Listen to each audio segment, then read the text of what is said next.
Bonsoir, cher peuple de Dieu. En ce moment, je viens au-devant de vous. J'aimerais parler de quelque chose de très important. C'est biblique, oui, mais j'aimerais un peu rentrer dans la vie de tous les jours. N'oublions pas que Dieu, il est un travailleur. Dans Genèse 1, la Bible commence Dieu en train de travailler. Dans Genèse 1, ça ne commence pas avec un Dieu qui est en repos. Ça commence un Dieu qui constate un vide, il constate un chaos et il apporte un secours, il apporte une solution. J'aimerais dire à quelqu'un, si notre Dieu, il était la solution à un vide, à un chaos, j'aimerais dire à quelqu'un, toi et moi, Dieu nous a créé à son image, à sa ressemblance, pour que nous puissions aussi combler un vide dans notre société, pour que nous puissions combler un vide dans nos familles, dans nos maisons. N'attends pas que tu sois riche. Ce n'est pas important que tu sois le fils des riches. Toi-même, tu peux être riche. N'attends pas que quelqu'un vienne te rendre riche. Toi-même, tu peux te battre, commencer aujourd'hui. Quand Dieu a commencé, il n'y avait rien. Mais lorsqu'il est arrivé au 7e jour, il y avait tout. Ne te repose pas au premier jour. Il n'y a rien, bien sûr, mais commence par la lumière. Commence par l'espoir. Accepte seulement quelque chose. Et la Bible dit que Dieu il a commencé le premier jour. Il a créé la lumière, le deuxième jour, le troisième jour, le quatrième jour, le cinquième jour, le sixième jour et le septième jour. Arrivé au septième jour, Dieu a fait quelque chose. Il s'est reposé. Le repos de Dieu n'est pas conditionné que Dieu est fatigué, non. Le repos de Dieu, c'est parce que sa création peut continuer seule, sans lui. Même s'il est là, il peut être là inactif, mais sa création continue.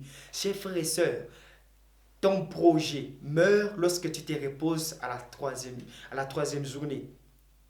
Ton plan commence à mourir lorsque tu te reposes au quatrième jour. Mais lorsque seulement tu arrives jusqu'au septième jour, la Bible dit qu'il n'est pas le maître des œuvres inachevées.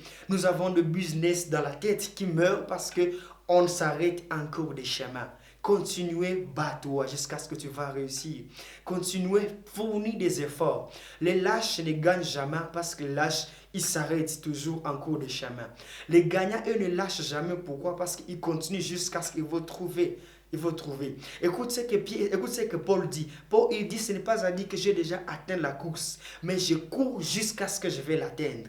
Il dit, même si c'est difficile, je ne m'arrêterai pas. Dieu aussi, au premier moment de Genèse 1, il ne s'est pas raconté avec quelque chose qui est facile. Quand tu aimes la facilité, tu vis une vie difficile. Quand tu confrontes les choses difficiles, ta vie commence à être facile. Ainsi, Dieu, il a commencé à être sujet d'adoration.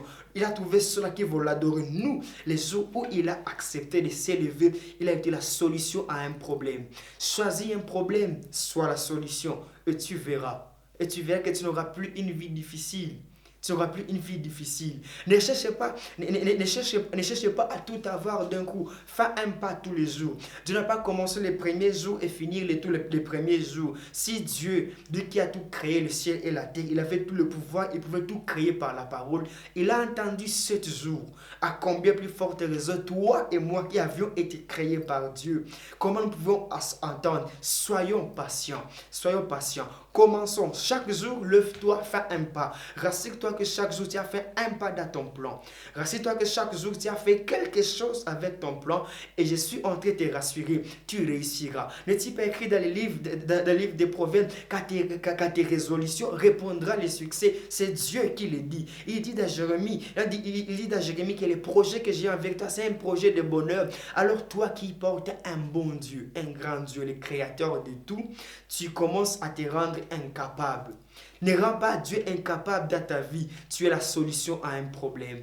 Tu es la solution à un problème dans ta vie, dans ta famille, dans tes études, dans ta société, dans ta nation, dans le monde entier, dans le domaine de la santé, dans un domaine dans lequel tu te sens bien impliqué. Tu es la solution. Ce monde est plein de crises et toi, tu es la solution. Que Dieu te bénisse. Prends courage, ne désespère pas. Ne te tue pas, continue. Dieu fera de grandes choses. Que Dieu te bénisse. Amen.